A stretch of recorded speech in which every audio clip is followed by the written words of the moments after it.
X it up. The only trailer that blew me away recently, gameplay-wise, I was like, this doesn't look like it's a real game. It looks like it's too fun. Last of Us 2? No, Monster Hunter World. And then it's just come out now when we're recording this, and it's pretty fucking fun.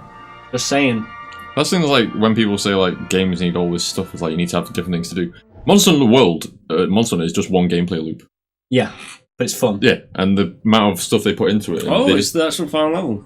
There's 2 more levels. What are you on the last level? I think you probably play as Anakin. The other one's Anakin, but like it's the same by opposite way around. I think isn't it half? Don't you swap? Don't you do half a level and then you swap into the other half? No, I don't think so. Unless it's the ending, you're like there might have been a prologue and ended. I don't know. Yeah. So I think it tells you that like as long as a game gives you customizability, variety of weapons, it's a variety of everything in that game. It's ridiculous. One gameplay loop can keep you going. Yeah, and minimal story as well. The story's really charming as well because the good thing about like what is it like an Elder Dragon or something is like migrated?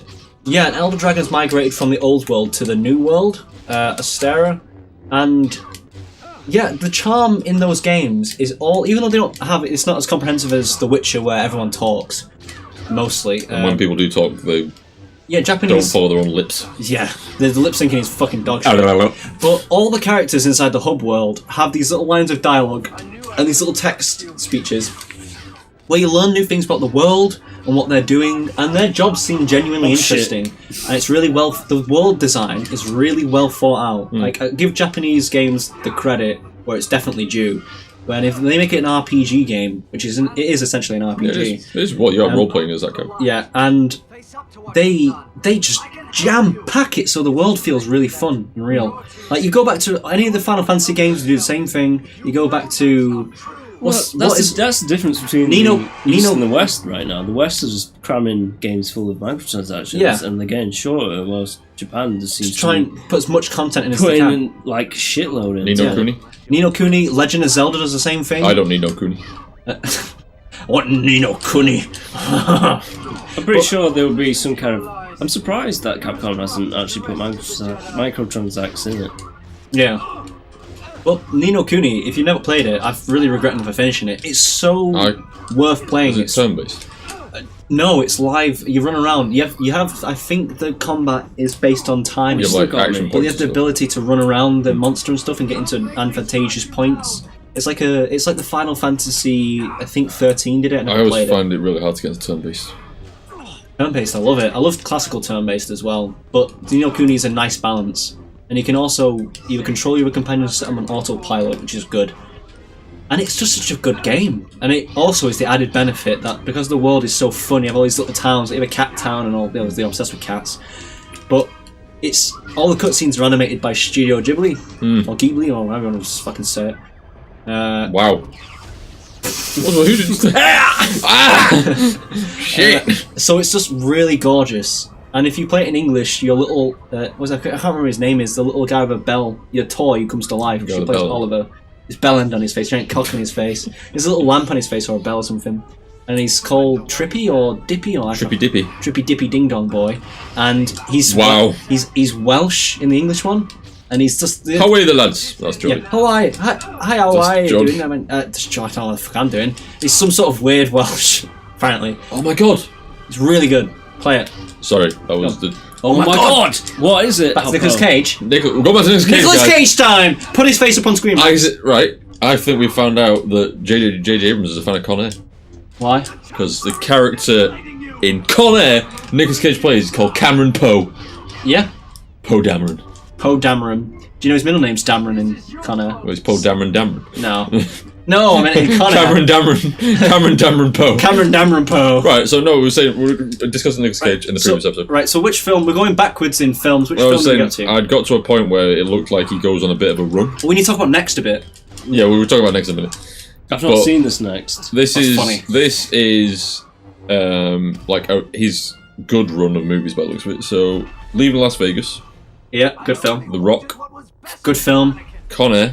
Good film. Wait, 90s movie characters. Nicolas Cage was the highest paid actor in like early 90s, mid 90s. 90s movie characters has just like he's called Dr. Stanley Goodspeed. Cameron Poe, Castor Troy. Yeah. So yeah, Con Air. Face Off. Face Off. Yeah. Holy shit! Did you see that? He just like psycho powered his way through it. Psycho powered. Is he Bison? Yeah, he just did a psycho crush on me. City of Angels, I've not seen. No shit. City of Angels is dog shit. Simply because... So not a good one then. No, they remade a film called Wings of Desire. I think it's called Wings of Desire. I hope it is. He plays an angel who falls in love with a mortal woman. Yeah. That film is phenomenal, and it also is. I think it's German, Dutch maybe, but he's really a surprise character who's in it. It's a loose remake of Wim Wenders' Wings of Desire. That's it, Wings of Desire. Wim Wenders. That is an amazing film. Watch that film; it's really good. Or Wim Wenders' Der Himmel über Berlin. Yeah, and also, guess who's in it as a side character? Peter Falk playing himself. Nice, with his wonky eye. Yeah, he's proper good in it. So after that, Snake Eyes. Not seen that. Not seen it. Rick Santoro. Rick Santoro, all these names. 8mm. That's okay. So it runs kind of in Bringing Out the Dead. That's pretty good. Scorsese film. Yeah. So he plays an ambulance driver. Yeah. Gone in 60 Seconds plays Randall Memphis Reigns. Randall Memphis Reigns. Gone in 60 Seconds is fantastic. Yeah. Right, so Gone in 6 Seconds has the shittest thing ever, which is the funniest thing ever, that Vinnie Jones doesn't speak, and at the end he's like... And he's supposed to have this moment where everyone's like, whoa, he speaks, he does a poem, but he's really shit at it. And he's like, follow what hearts came, and when we went to the blah, and he's just like really crap at telling his poem. The Family Man? That's very average. It's like a family film with that everyone's favourite actress who screams in Jurassic Park 3. That's all everyone remembers it for. Captain Crowley's Mandolin? Shit. Christmas Carol, the movie? No idea. Plays Jacob Marley. Jacob Marley. Wind Talkers, the John Woo war film. It's Vietnam. Is it World War II? I thought it was Vietnam. It looks like World War II. Could be Vietnam somewhere. Oh, he's Psycho Crusher! It's the Solomon Islands against the Japanese here. Oh, okay. Yeah. Adaption. Charlie Kaufman / he plays Charlie Kaufman / Donald Kaufman. I really need to watch that because Charlie Kaufman's a great director. What's the film? Sidney Douche New York or something. Cinedoce, that's it. I always say Sidney Douche because douche. He's in a film called Sunny, which is an American drama film starring James Franco and Harry Dean Stanton and Nicolas Cage. No idea. Never seen that. Matchstick Men.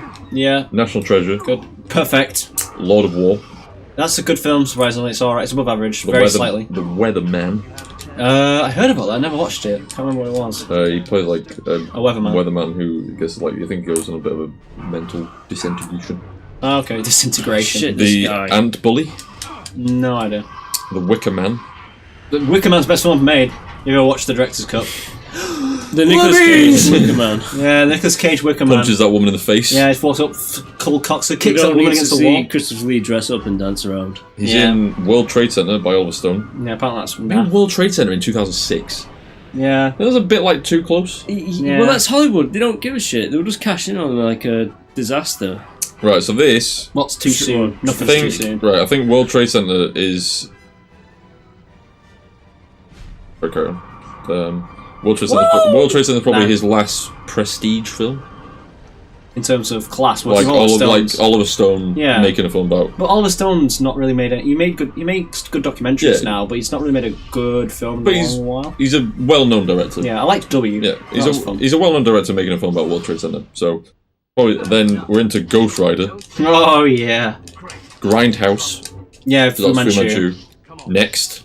All right, so let's talk about Next a little bit. And then National Treasure Book of Secrets. Right, so Max, I'm going to spoil Next for you, I hope you don't mind. Huh?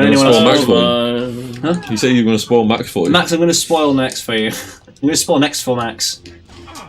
So, he has the power to look back in time but for a couple of minutes or fucking seconds or something. Bring up the how long he has. Directed by Lee Tamahori. Who cares? Who? Well, how long is the seconds? Lee Tamahori. Oh shit. Is... As for seconds, but... He made Triple X State of the Union. Die Another Day! And Die Another Day, yeah. Oh no. He's not a great director.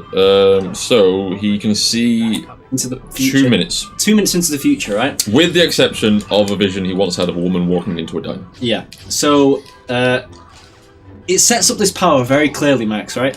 Where he can see clearly 2 minutes, and these government agents and also these terrorists, I think, I might be wrong here, but 2 groups are after him, and some of them are trying to fucking kill him. And there's things like he's running down a hill at one point, and all these logs from a logging thing come loose, and he's dodging them all perfectly, and all going over his head, and he's like, whoa! And someone shoots him at one point in a sniper scope, but he dodges backwards, and it hits the tree, and he looks at the guy who shot him, and he's like, shakes his head like, no, he can't kill me. Like stuff like that, it makes no sense, because the logs rolling down the hill, you'd have to remember in your head exactly every single one. Yeah, where they're gonna be.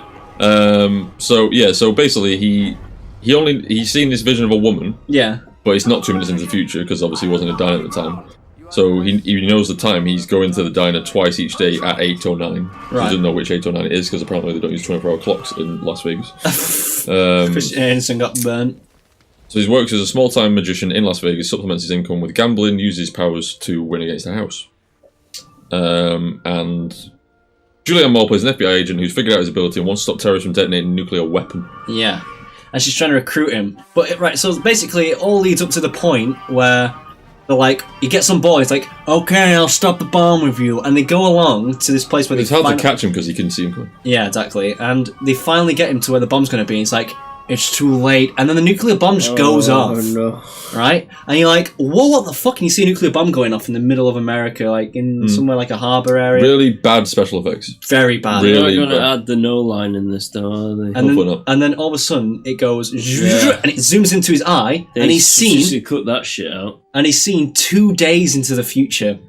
So they just break the rules halfway through. It goes completely against the entire film's rule establishment. It's one of the worst little twists in cinematic history. It's like, now I can see 2 days. And then he goes to Julianne Moore, she's like, you come to us. And he's like, the bomb's here, we gotta stop it. It's really boring after that. Gotta stop it to save Jessica Biel. She's the waitress who I saw. I'm in love with her. Well, it ends then as well. It fucking ends, yeah, apparently. Yeah, because it says... it fucking ends. It comes back to him, like... It goes back to them, like, halfway through the movie. Yeah. He wakes up. In the cabin with her. Yeah. Yeah. And he says every time you look into the future, it changes. And then he calls the FBI agent, offers to help prevent the nuclear disaster, then waits, asks the girlfriend to wait for him. Yep. It's dog shit. And then ends. I like that shit. And he said, something like, I knew that would happen. It's got an average rating of 28% on Rotten Tomatoes. Yeah, it's so shit, it's well deserved, huh? Justin Chang called it like the cinematic equivalent of a choose-your-own adventure novel. That's and the plot is highly reminiscent of 24. Yay, we did it, guys! Oh, did we finish it? Did you play both of the last levels? No, there's only one. There were 3 levels to go, weren't there? There is another level. But do you really want to play it? Yeah, he's got to play it. I'm not fucking playing dick. Yeah, you got to play it. What about the bonus We can't not level? finish it. We can't not double negative.